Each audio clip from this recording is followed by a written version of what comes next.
Good morning, everyone. Happy Friday. Happy Halloween for those who partake. And welcome to another episode of Tea and Coffee with Paula and Jay. And this is my costume. I am a crazy conservative that tells the truth. That's the scariest thing out there right now for a lot of people. Oh, and part of my costume is my Band-Aid. Your Band-Aid. You got a knock to the head. It's sticking out. Sorry about that, folks. It's in the hair too. I bunked my head pretty good yesterday on the fence of the gate, and I cut myself pretty good. So Nurse Paula came to the rescue yesterday in town and fixed me up. Oh, that would have been a cool Halloween outfit. Nurse Paula to the rescue. It's early. This is a morning show. It's a morning show. But oh boy, did it ever stick out there? So sorry, folks, but it's a Halloween costume. I bumped myself pretty good though. Yes. But good morning. Yeah, good morning. And just to clarify, I'm wearing red because this is the closest I get to a Halloween-y type theme, red, bloody, that type of thing, not in support of teachers. Because apparently what you said, wear red for Ed, something like that. Red for Ed, I think, is a slogan that they're doing. And there's red t-shirts. There's slogans on them that say, I'm only here so I don't get fined. And they're wearing it in the classroom, apparently, possibly. Classy. Yeah. Classy. Bringing politics into the classroom instead of education. What is your school trustee going to be doing for you? Red's also liberal. Okay. That's another symbol there. And Canada. So not really Alberta independent friendly are you today? And I clarify, I have worn red, this exact same sweater on this show before, folks. So it's wardrobe. So there. Yeah, I'm wearing blue. I'm going to balance her a little bit. And I'm the one got bonked. Ooh, don't hit me again. That's right. She's violent. I wasn't even on the property when it happened. She set a trap. I fell into it. I set a trap. Wow. There you are, folks. So one of the homestead updates is an injury to Jay. Yeah. Yes. Yeah. You worked hard yesterday. You got some stuff done. But you rewiring a bunch of things, changing it, put it back, changing it, put it back, testing, and realizing a little bit more that AI is a pleaser, not necessarily completely honest or willing to tell you the truth. It's just a pleaser. So if you guide it, you can do it. I'm a little worse than that. It will leave out some information that's necessary because it doesn't want to upset, I guess. It's a pleaser. So that's the tweak I'd like to change. I'd like to have brutally honest truth option. So not whatever you like. Say that again. Whatever you like. Like that. I like that. No, because I don't want. I want truth. Truth. That's what this show's about. Even when it hurts, like bonk. I want the truth to hit me properly, not sugar coated. So I want to find that option. Turn on brutal truth because that's what gets me in the most trouble. Because a lot of people don't like the brutal truth out there, and quite frankly, I don't care. I'm not wired with that particular gene. And you'll see coming up on a couple of our posts that we're going to highlight here. That it upset people. It upset people. Even people that say or claim that they would be watching the show will no longer watch the show because it upsets them that much. But have I ever cared? No. And also free will. Exactly. If there's something on in front of you don't enjoy, please turn it off. Because that's the whole point. Don't stay and complain. Go find something else or do something else. I've never understood that concept of, oh my God, this is terrible. I'm going to stay and watch. Well, you're wearing red, and maybe that chased away some of our group today. I don't know. We'll see. I look good in red. Folks. You do, actually. And the green plaid. I really like your green plaid shirt with the glasses. The glasses were something that took a little time, but I like them. Yeah, no. The glasses are unnecessary for me. Otherwise, I'm looking at my phone like this. So, and you commented about the size that I make my text. It's huge. Why did you share with people? You can see from space. It's like the huge font on there. Oh my goodness. It's just so I can see clearly. See, look, you got a like because of your huge font. Right up there's a like on our screen right now. Because of your huge font. You didn't put the chat up either. Oh, there you go. Did forget something. That's the thing we forgot. Yeah. There we go. But mind you, that comes on after. So, ching. He'll be on Good morning. Hey, good morning, Martin. Hopefully you're having it yourself. How's the fence? Yeah, exactly. How's the fence? Yeah. That's your thing with JJ. Yours, right? Yeah, JJ, many moons, well, not many moons ago, we was here and it fell off a flatbed trailer and Jason's like, oh, how's the ground? Yeah, well, I want to minimize it so he's not freaking out and distract him a bit. But to this day, I'll ask him, how is the ground doing over there where you damaged it? Yeah. But no, Martin, I smacked myself good. Yeah. We have these bolts sticking out that hold the fence gate portion of it, and it sticks out. And I thought about chopping them off, but there's a handy purpose to them, so we'll just leave it as is. Oh, what's that all about? Don't worry about it. Oh, I'm not worried about it then. But I bumped my head because I fixed half of our gate apparently the other day. I'm gonna have to fix the other half of the gate Yeah. because it's very important which side of the gate reaches the end first. Because if it's the wrong one, it binds up and it doesn't close properly, and I don't want it to damage itself. Anyways, I was taking a look at that yesterday to make sure it closed fine, and something slightly taller than my eyesight was Bonk. there, and went to look, and I got a moon shape crescent you on my do. head now.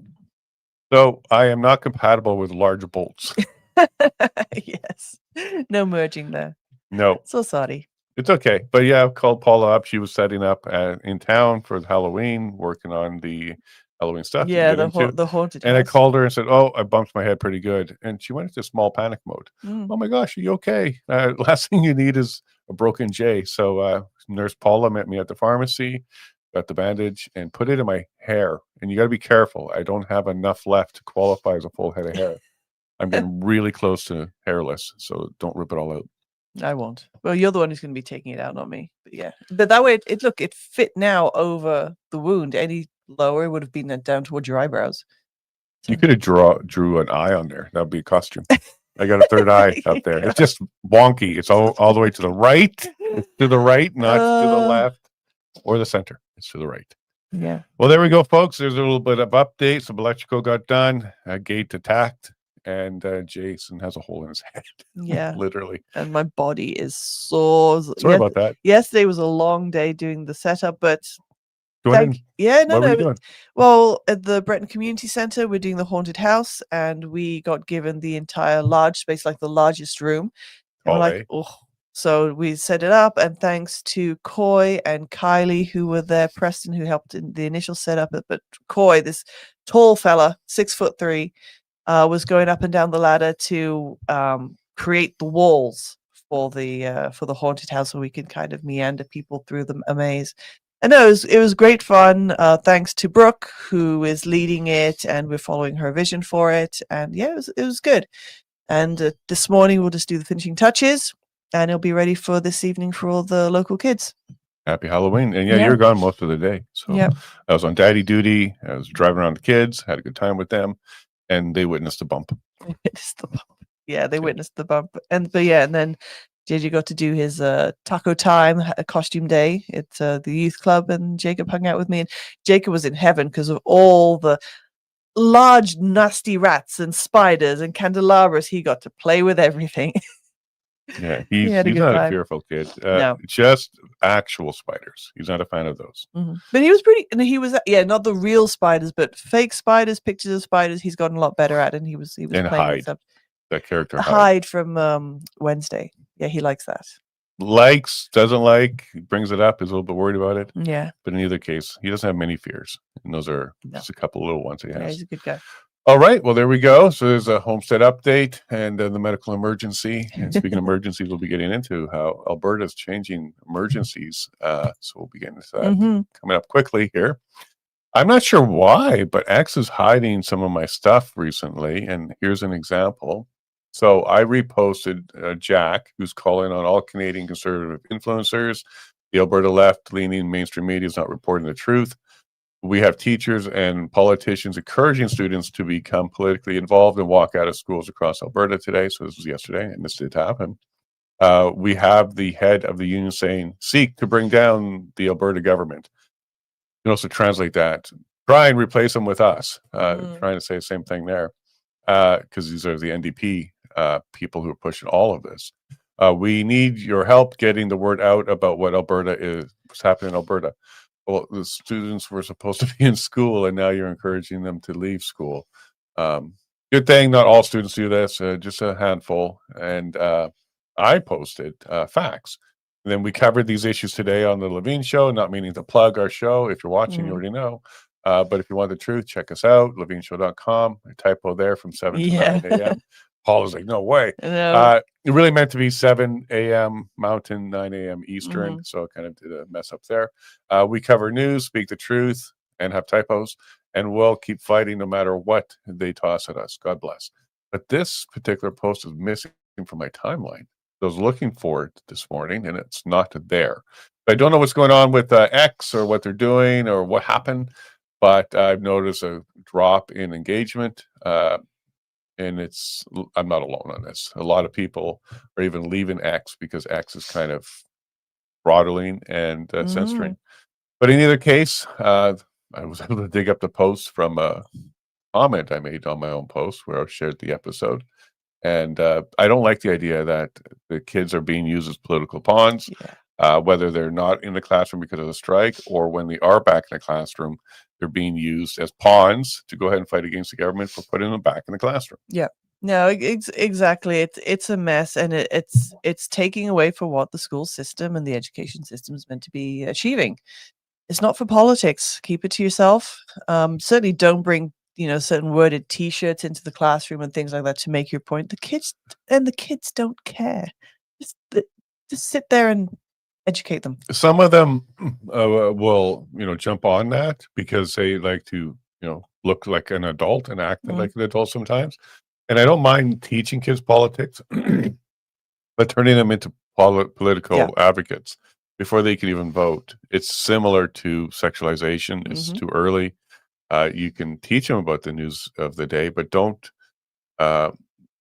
actively try to make them participants in it, including walking out of their own education. I'm not a fan of that at all.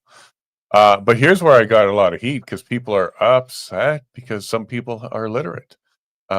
Bruce Party's very literate. He took a deep dive into Bill 54, which made a bunch of changes to the various acts in Alberta, including the Citizens Initiative Act.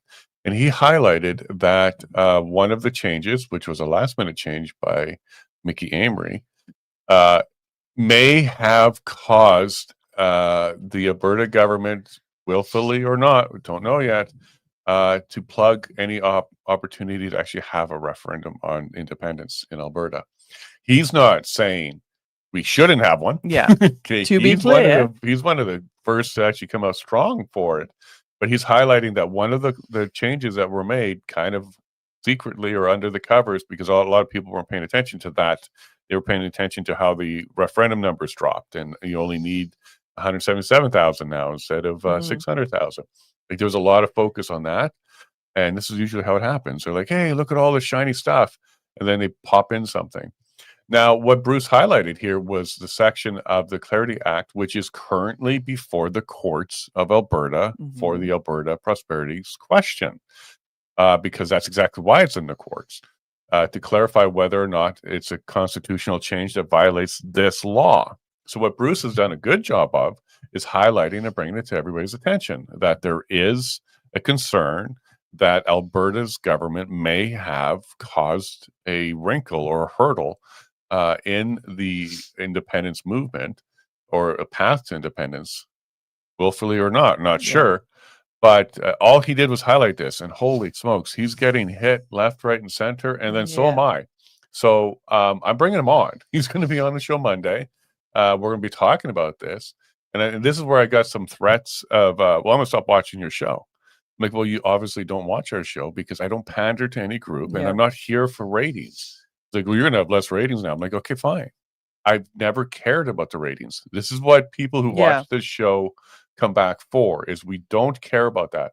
If you do care, if you prefer to watch news that only agrees with you, trust me, there's plenty out there. There's plenty out there.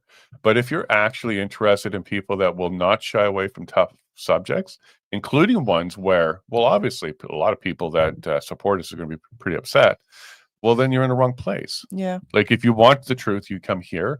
If you don't want to be coddled, you come here. If you don't want pandering, you come here.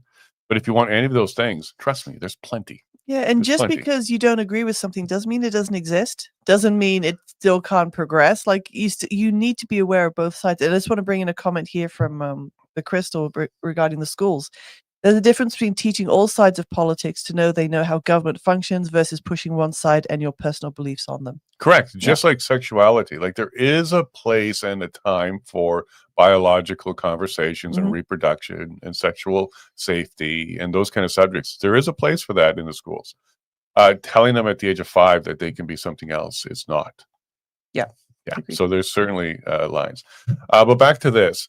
So here's my post. Alberta. Many are not pleased that Bruce Party has shared his interpretation of Alberta's law surrounding the constitutional referendum. However, I have learned never to ignore someone who's willing to say the difficult part out loud.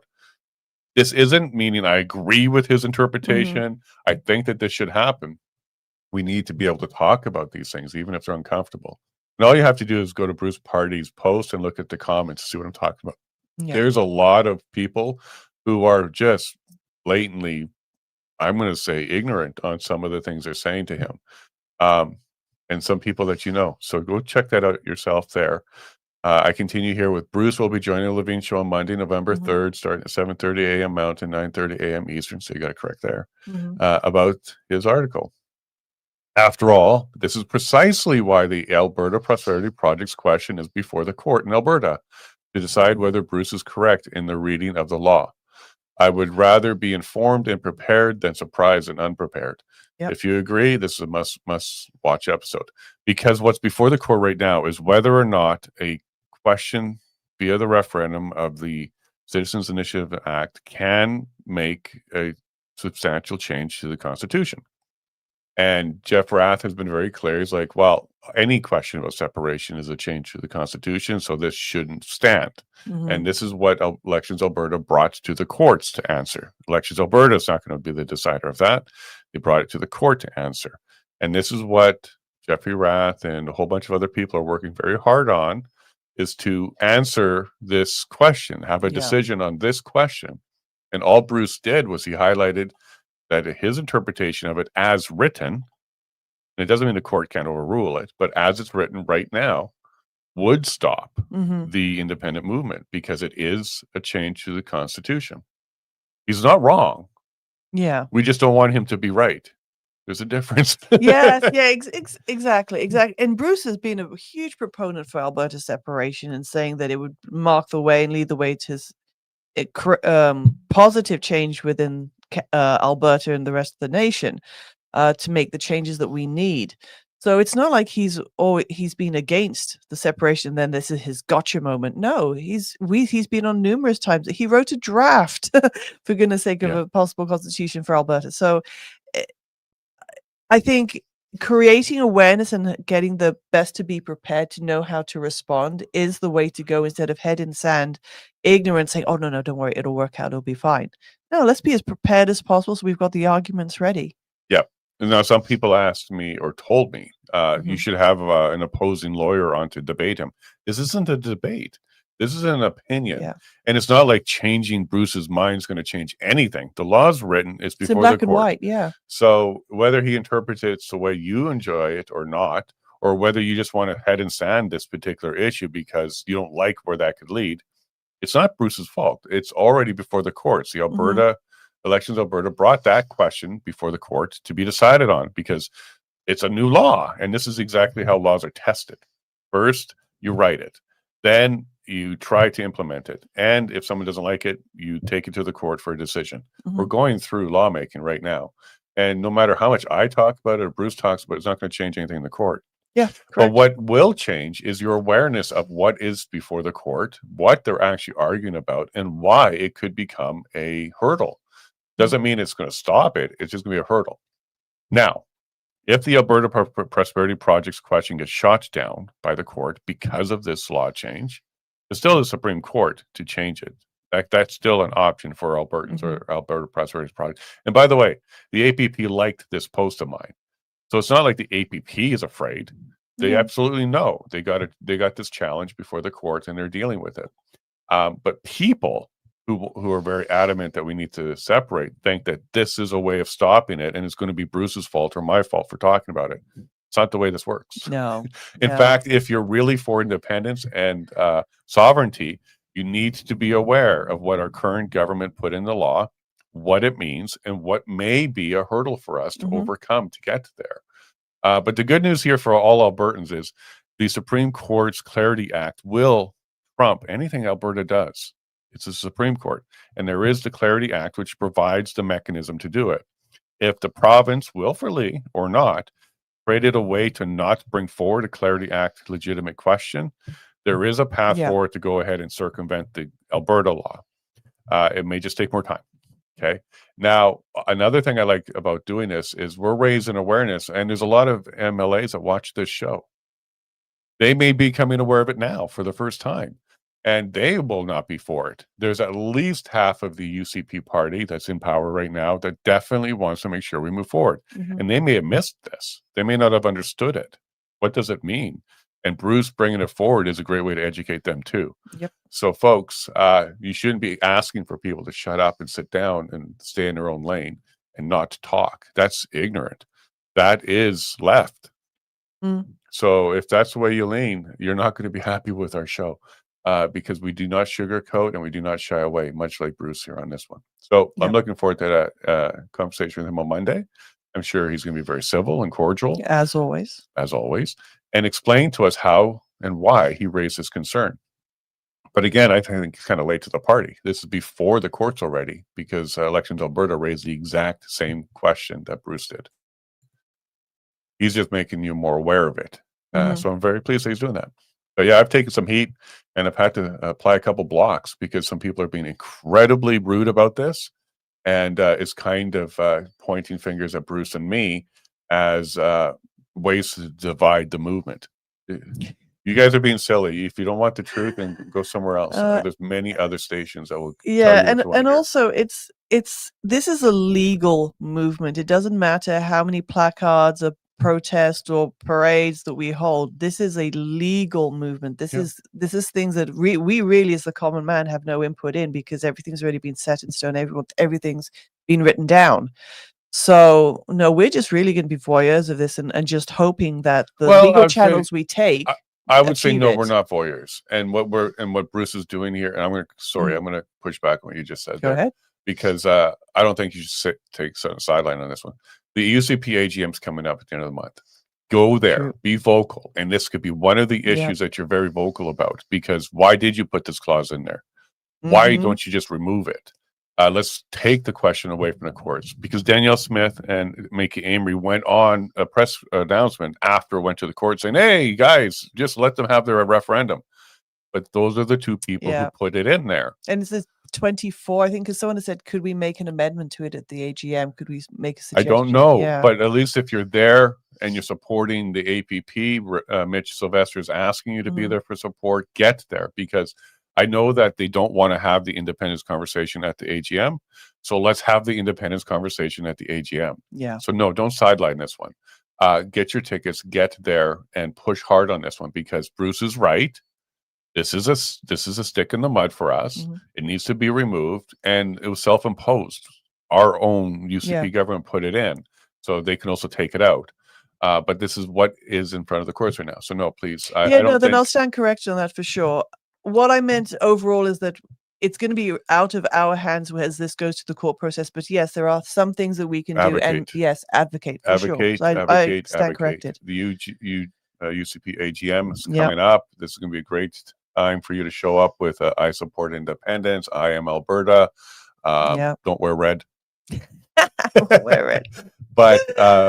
But stand up there. That's going to be a good place for that, because that is where the levers of the power is, and the people who put this in will be there, and they need to hear from you. Now, whether they're willingly or not putting these things in to stop us, who knows? So that's not even the debatable question. The debatable question is whether or not you stay there, and I think it needs to come out.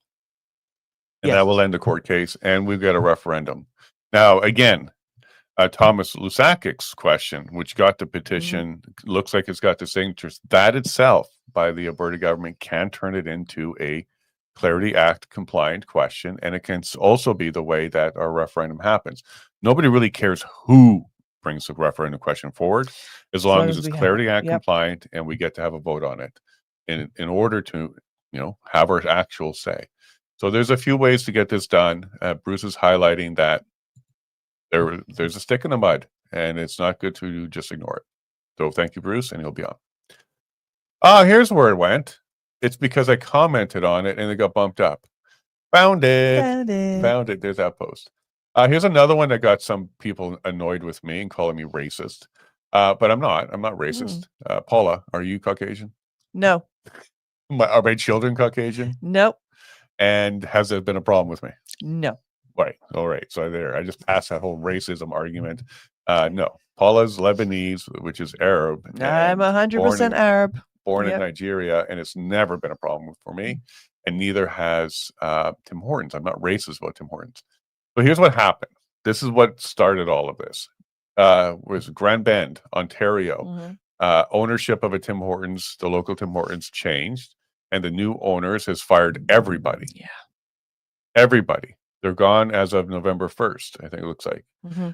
And there's a post from somebody in the community that says, look, this sucks. Like, the people who've been serving us coffee and donuts for years are gone. And they're being replaced with federally funded or subsidized employment. Now, what I posted, and I'll get to a second, I'll defend myself a little bit on this one. So Wiretap has highlighted this. Southern Ontario, Grand Bend, they fired everybody right before Christmas. And they are LMIA supported workers. This is a government subsidy program, which doesn't apply to Canadians. This particular program is for newcomers to Canada. So I said this is unacceptable. I would say that I'm going to boycott Tim Hortons. However, I stopped going there years ago because of this exact reason. They stopped hiring Canadians, the service sucks, and nothing is fresh anymore. Support your local businesses. Vote with your dollars. It helps. Somebody pushed on this and called me a racist. Hold on. Tim Hortons openly uses the programs, LMIA and temporary foreign workers. This is documented. This isn't an accusation. This has been exposed many, many times. Tim Hortons absolutely uses these programs.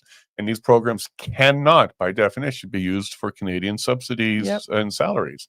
It has to only be used for people who are not Canadian, because what they're supposed to be used for is when a Canadian's not available for that position, then you can go ahead and hire a newcomer and be subsidized. Something like $5,000 of the salary is covered, 5 or 7 or so.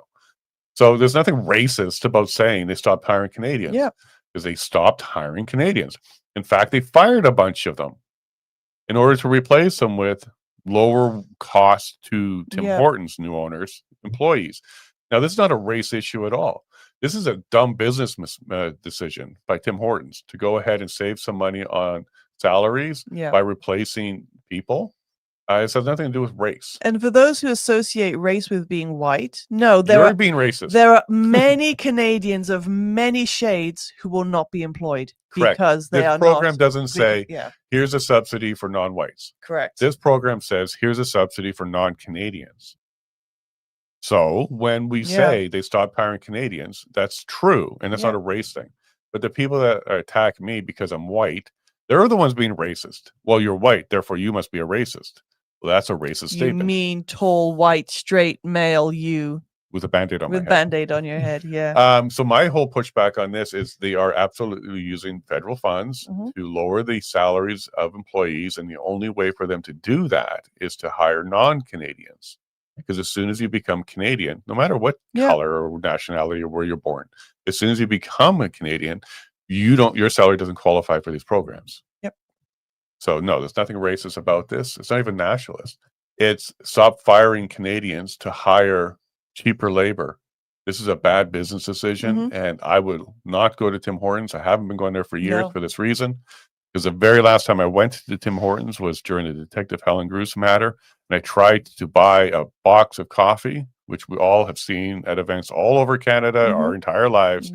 Nobody there, including the manager, had a clue what I was talking about and how to put it together. They had to call somebody to find out what I was talking about. Box of coffee. And it's literally called box of coffee on the menu. They had no idea, and it took 30 minutes to get this thing put together. That's because these are no longer Canadian. Yep. And shop local, people. For example, Drayton Valley Bakery, cafe and bakery. You get your coffee and your donuts there. Absolutely. Find the alternatives. And I see our guest is here, so we'll be jumping on to that right away. quick one here. Reason number 1,779 for Alberta independence. We're starting to keep track. Ottawa is terrible at managing finances, investments, revenues, debt, and Canada's fiscal future. Albertans no longer have to accept it because the post is the Bank of Canada just said out loud, Canadians must accept a lower standard of living. Really? Remember, things are going to get uncomfortable. You have to make sacrifices, people. Yep. For the greater good. And Mark Carney highlighted during his election run for the leadership of the Liberal parties, Albertans specifically would be hit hardest of all Canadians. So look, reason number 1,779. I hope you're keeping track. 79, good year. That was a good year. Yeah, for my non-white wife being born. Yeah. All right. And again, I feel silly about this Band-Aid, but what's underneath is what are you going to do? Yeah. All right, so now we have John Carpay coming on, and I love this man. He's always available, and the Justice Center for Constitutional Freedoms is doing great work. And here he is. We caught him on the road this time. Good morning, John. How are you? Hi, good morning. Glad to be with you, Jason and Paula. Yep. Sorry if we just caught you in the middle of setting yourself up there, but we're excited to have you. And you guys are working on something good. I'm going to go bring up that post, the media announcement. It's about the WHO. We're eroding our rights. So let me go ahead and grab that for you. But first of all, where are you? And when do we get you back in Alberta?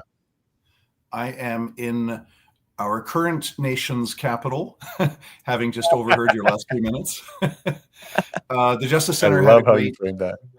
We had a great event last night, Thursday night, with Randy Hillier and Pastor Henry Hildebrand, and many, many notables that were present. And our event was called Celebrating Victories for Freedom. And that's exactly what we did. I had a long list. I actually, I couldn't get through them all, but we've had, it's been a mix, right? We've had a lot of setbacks the last few years with judges who write the media narrative into their court rulings and make assertions that are simply not supported by evidence put before the court. But we've also had a lot of successes. And so we had over 200 people there, and sold out, a waiting list for people to get in. And I also met with some MPs yesterday, and that was very productive. So yeah, back to Calgary tonight. Oh, great. Come back to the new, well, I don't know where the new nation's capital will be. Maybe it'll be right there. Maybe Breton, who knows? But we'll fight for a new nation here. Can you give everybody an update on what happened with Hilliard and Hildebrand?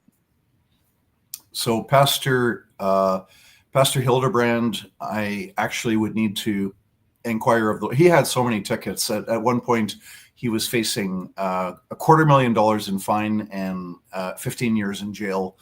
It got that bad. He's very courageous. He's very principled. He was fully prepared to go to jail if necessary. And I think that I'd have to confer with the lawyer on the file for the details, but I think most of his, almost all of his tickets were reduced. At the end of the day, he ended up paying a tiny fraction of the $250,000 that his tickets had raked up to. Randy Hillier is 25-0 in the sense that our lawyers secured a ruling in the Ontario Court of Appeal this past April, and the court actually said that Ontario's total prohibition on all outdoor protests was an unjustified violation of the charter freedom of peaceful assembly. That's wonderful news. So I hope Doug Ford is paying attention to this one, because he demoted him. He kicked him out of the Conservative Party of Ontario and made him independent and ran against him and got rid of him.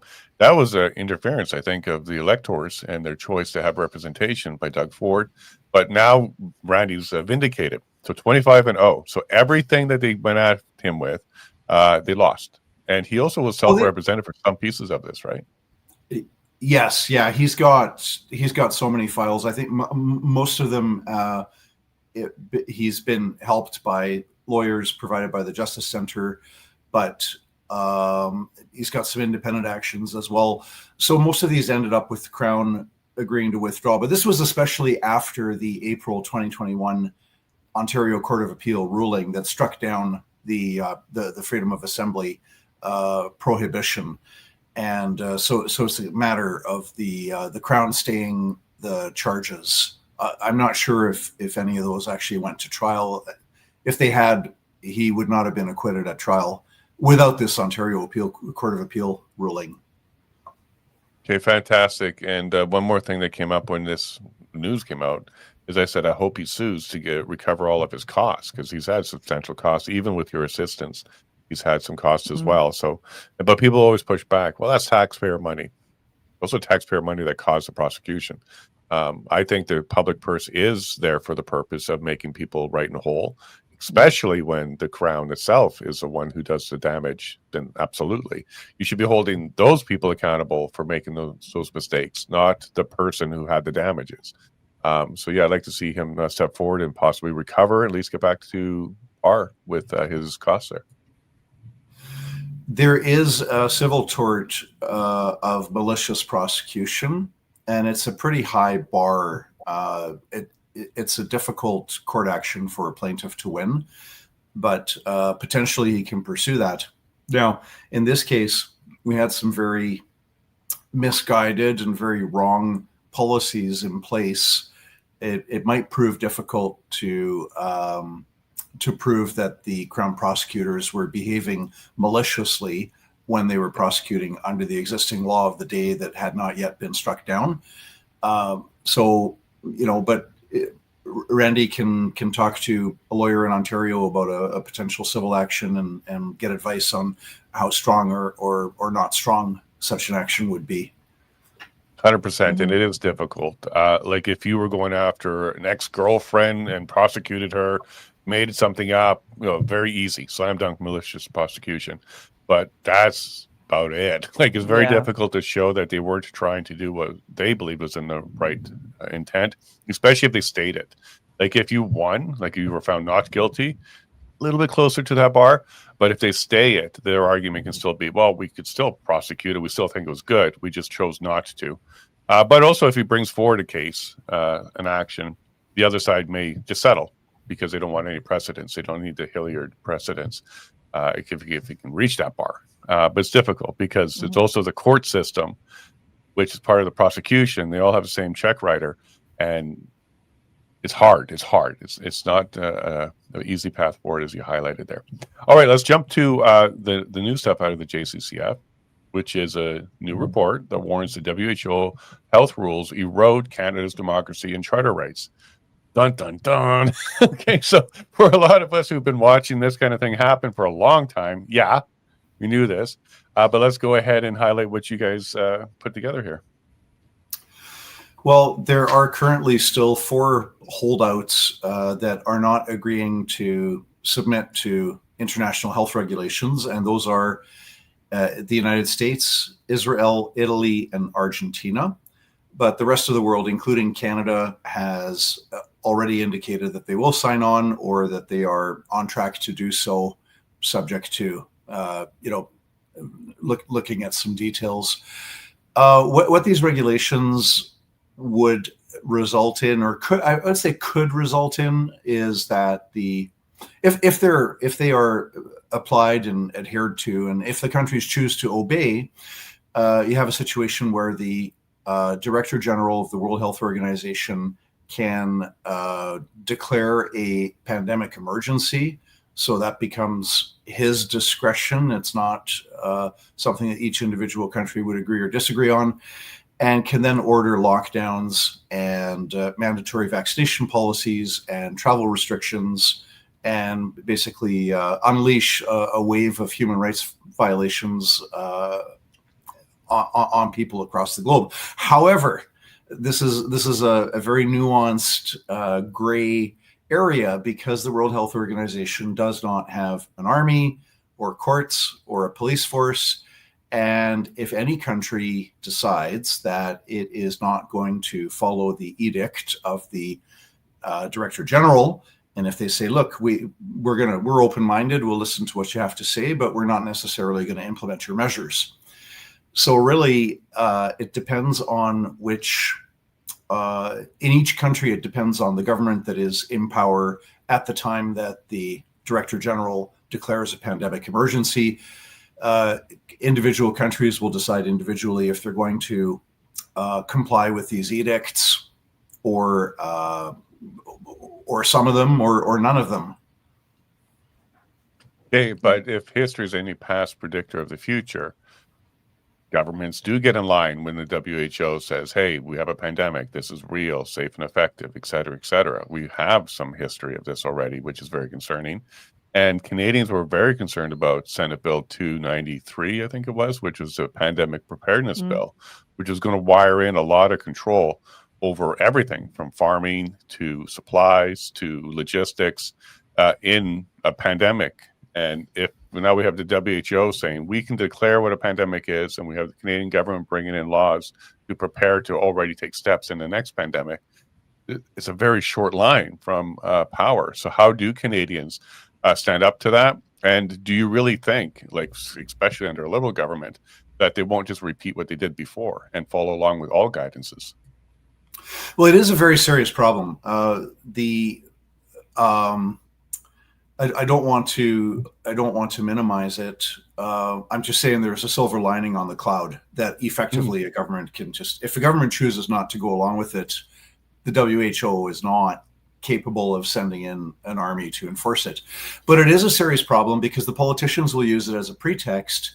Now, the last wave of violations of our charter rights and freedoms with the lockdowns in 2020, and then the violation of the right to bodily autonomy with the mandatory vaccinations in 2021, the last time around, the governments were saying that if you disagreed, you were an anti-science Neanderthal and a conspiracy theorist. But they didn't yet quite have this like legal argument. Next time around, if they impose lockdowns, they will probably still say that if you disagree, you are an anti-science Neanderthal.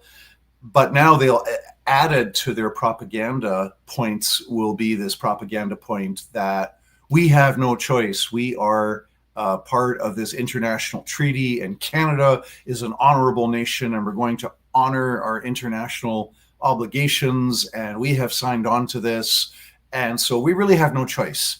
So they'll have that additional pseudo-legal argument in their quiver as part of the propaganda war. The other silver lining on the cloud is that the Smith government in Alberta has announced legislation to that Alberta is not going to comply with international treaties when the subject matter involves an area of provincial jurisdiction. Now, what a lot of Canadians don't know is that the Constitution says that healthcare is exclusively provincial jurisdiction, exclusively. Federal governments have no jurisdiction over healthcare other than marine hospitals. Not sure what they are or how many there are, but other than marine hospitals, it's the provinces have exclusive jurisdiction over healthcare. So if other provinces do likewise, Quebec has similar legislation. You can get into a situation where individual provinces don't say that they're not going along with the WHO. And then, of course, the federal government will threaten to withhold funding for healthcare. Well, I'm looking forward to the legislation. We'll see how she implements it, and we'll see where she goes on that one. Going back to the propaganda thing that you highlighted there, that quiver, having it available to them. They're already using that. The CFIA is using that exact same argument right now to call those ostriches in BC. They're saying because of international agreements, we really have no choice. Our hands are tied. We got to do it. So we've seen them already do exactly that, to the detriment and to the cries of many Canadians who say this is not fair, it's not science, it's not proper, we shouldn't be doing this. But like, yeah, well, so what? We have an agreement with an international body that says we need to. So all the pieces are in place for them to go ahead and do exactly what you said. And CBC and all the mainstream media, they're bringing on experts that are saying exactly that when it comes to the BC issue.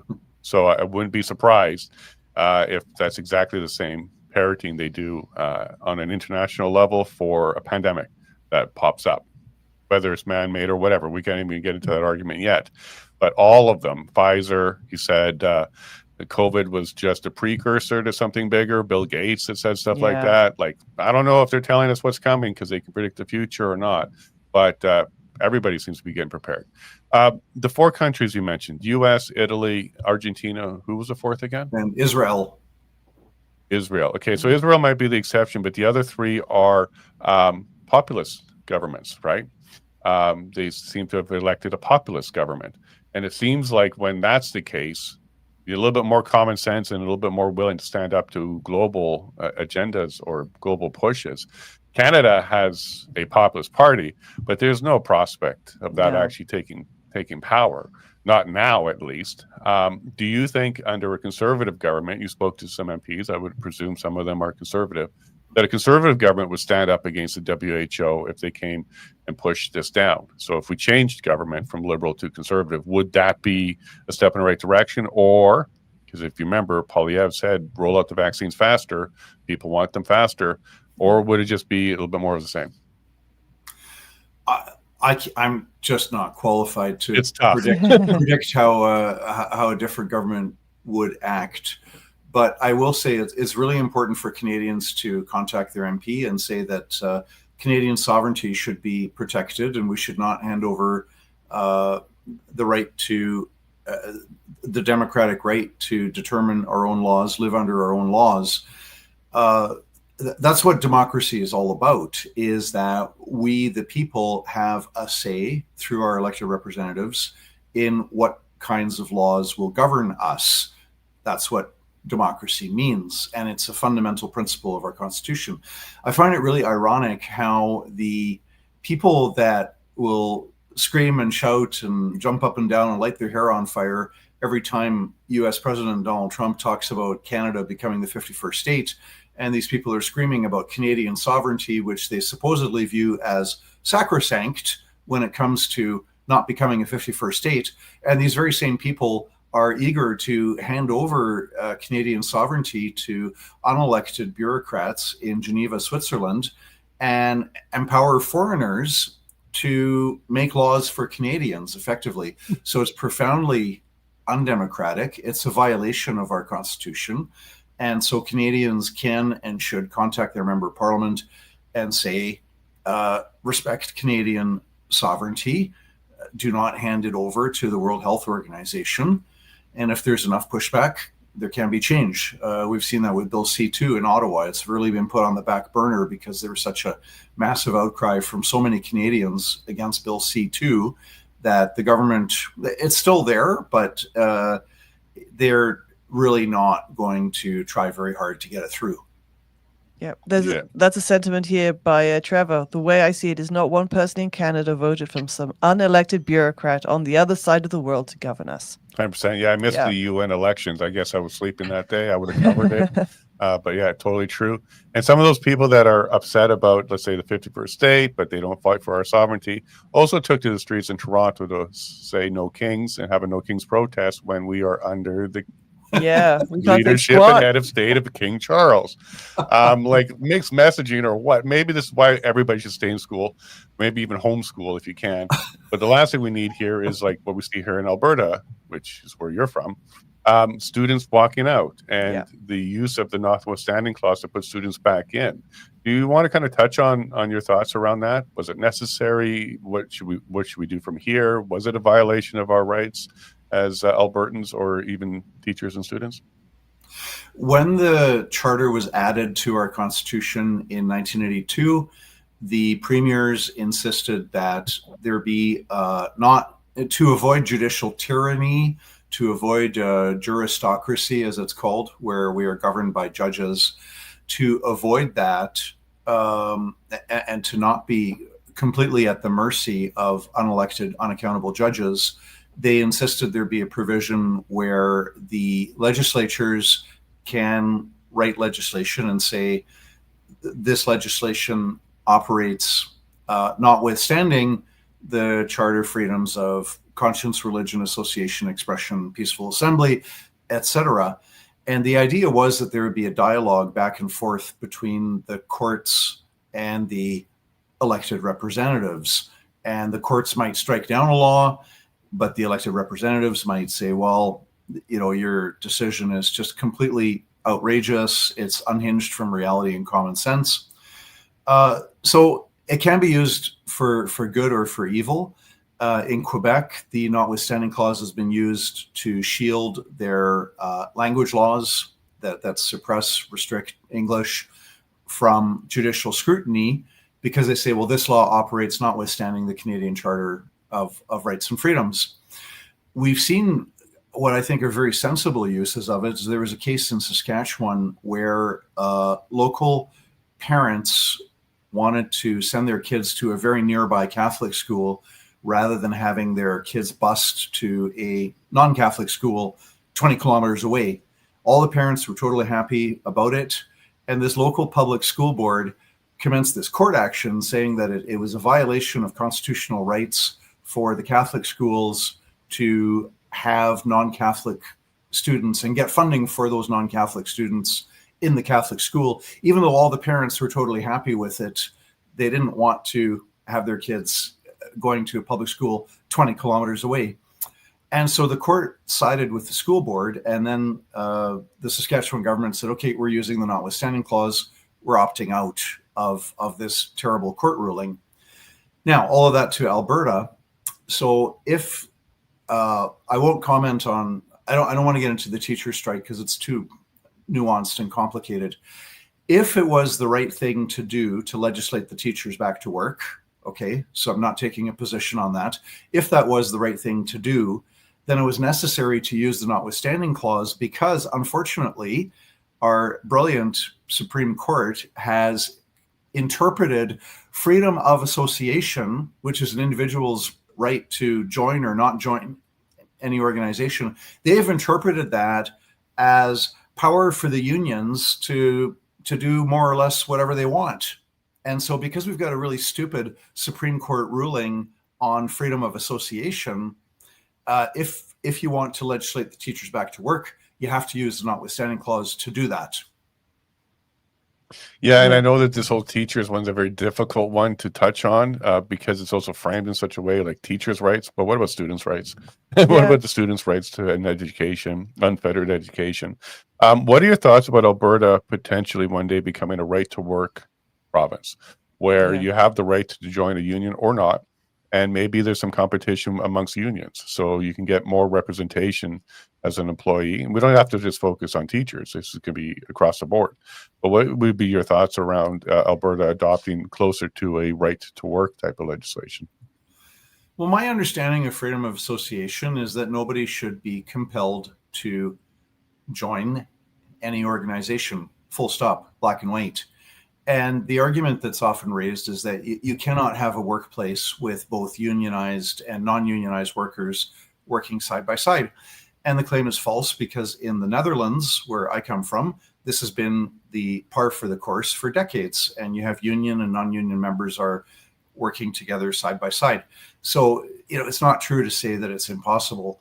Now, if Alberta wanted to reform the labor regime, and I don't know if it's as bad as in Ontario, but there's these two Christian school teachers, Matt and Nicole Alexander, who were wrongfully terminated from their employment as payback for the political activism of their son.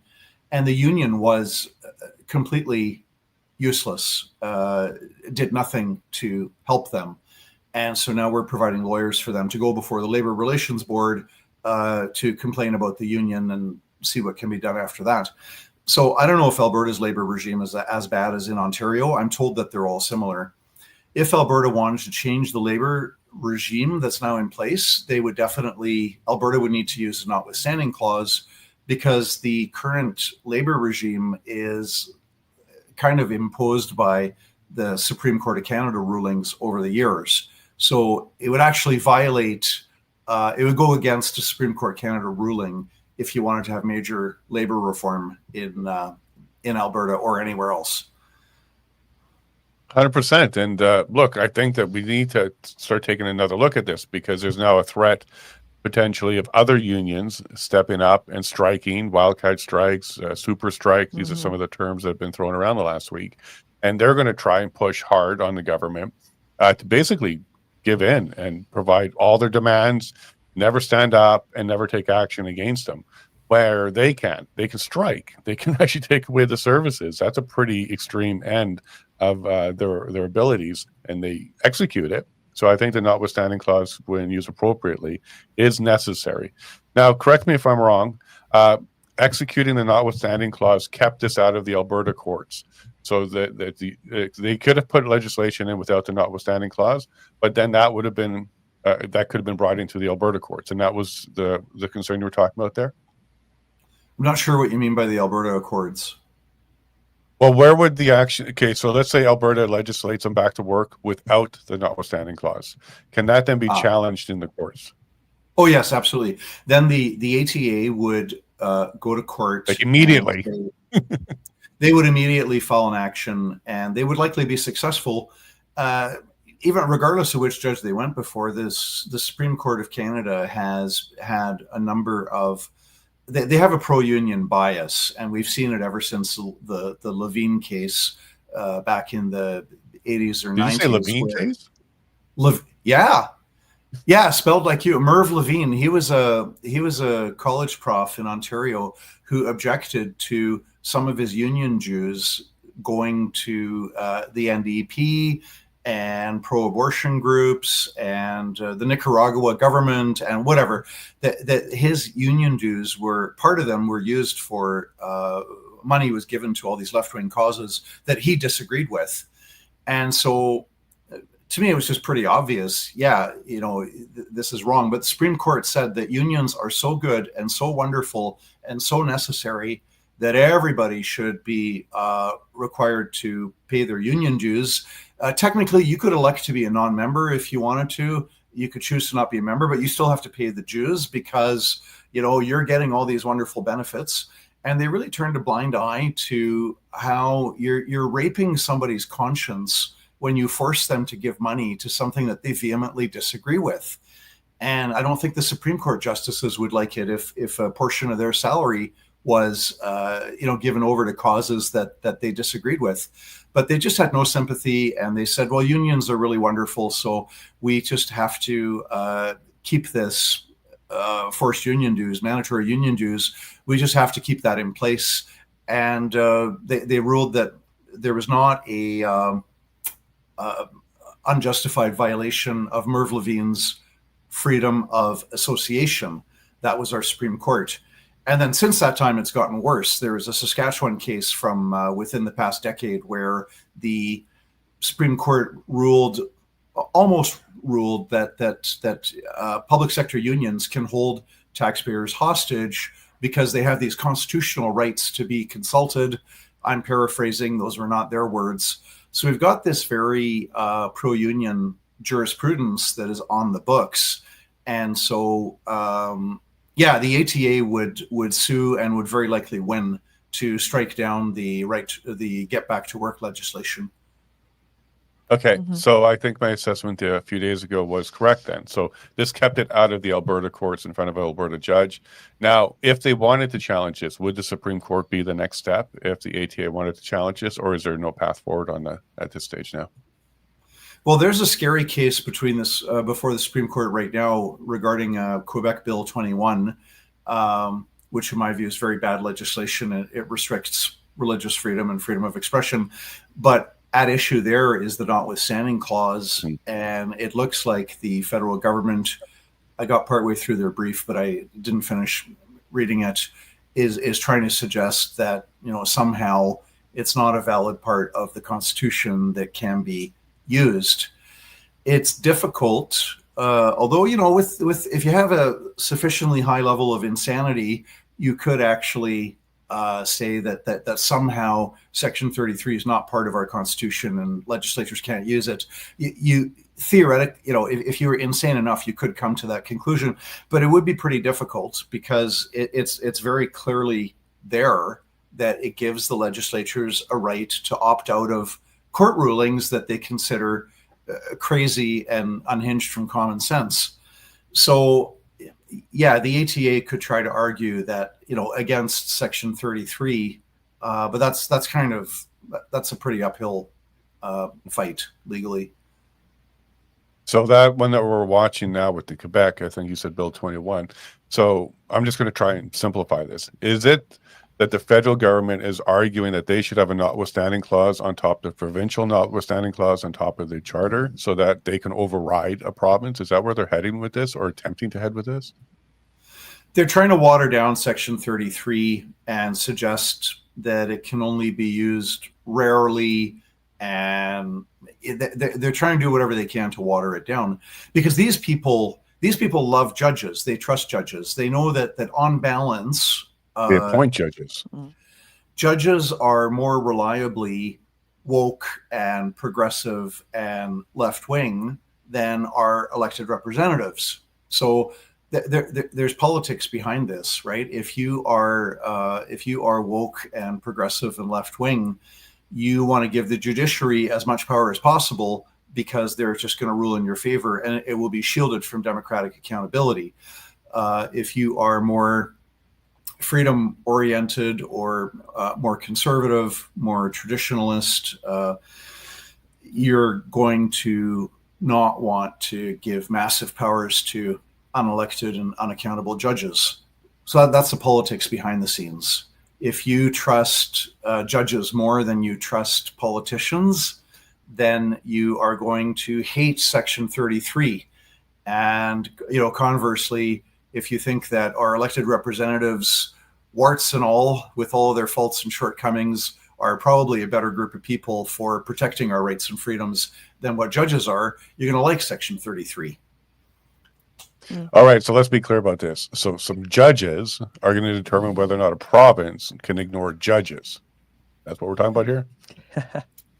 Well, a lot. I read a column in the Epoch Times last week by a Toronto retired lawyer Andrew Roman, and he characterized this as the federal government's trying to prevent provinces from using the notwithstanding clause. But I've been wanting to ask him about that, because if you water down the notwithstanding clause, if you make it, if you find some way to clip it or water it down or make it harder to use, then that is going to impact the federal government as much as the provinces, because the charter applies to the Parliament of Canada and the provinces. The notwithstanding clause applies to the Parliament of Canada and the provinces. So when people say that it is sort of an attack on provincial rights, I might be missing something. I'm not done my research, but it sounds a bit odd to me, because it would apply equally to the federal parliament. But the current government would probably never use Section 33, so they don't really care. Yeah, it's a pickle, but sovereignty is on the table here. We call it rights and sovereignty. And whether we agree with Quebec's path forward, they have the ability to do this right now. And like you said, with the Saskatchewan one, it's a surprise that the school board was fighting against parents' choice to go ahead and put their kids into a school, even if they weren't part of that religion. And I got to look up Merv Levine. He sounds like somebody I can have a coffee with. Maybe it's in my blood, because I do think we should have choice when it comes to union, and we should have right to work. Part of the problem is you're forcing people to associate, and that's not part of the Constitution at all. You have the right to associate, meaning choice. My job, my choice. There's a slogan for everybody to go ahead and run with. But John, thank you very much for your time. Do you have another 10 minutes to come hang out with our locals? Yes, certainly. Okay, great. So you hang on. Any last statements for Canadians before we leave the public side? Well, don't get discouraged. Remember that in the end, truth will always vanquish the lie. In the long run, freedom is going to win out over tyranny, and justice is going to crush injustice. So let's just continue to persevere onwards, because the only thing necessary for evil to triumph is for good people to do nothing. Absolutely. Yep. And when you say silver lining, you're not talking about putting medals into the sky, right? Yes. Some people are worried about that too. Absolutely, John. So hang on a second. We're just going to say goodbye to the public, and then we'll be right back with you. Yep. But if you want to join the rest of this conversation, no, we're not hiding things from you. We have a more candid conversation with our chats and locals, so you can become a member and join us there. We do have another 10, 15 minutes and hang out there, so you're more than welcome to join us. But for the public, thank you very much for hanging out with us, with my Band-Aid and all, and happy Halloween, everybody. Yes, everyone. I hope you have a fantastic day. Have fun. Stay safe out there. Take the kids out. Let them have some have some treats if you like, if you partake, and if not, have a great weekend, and we'll see you on Monday. And remember, she's wearing Halloween red, Halloween not teacher's red. Okay, just to be clear. Have yourself a wonderful day. Love you all, and God bless.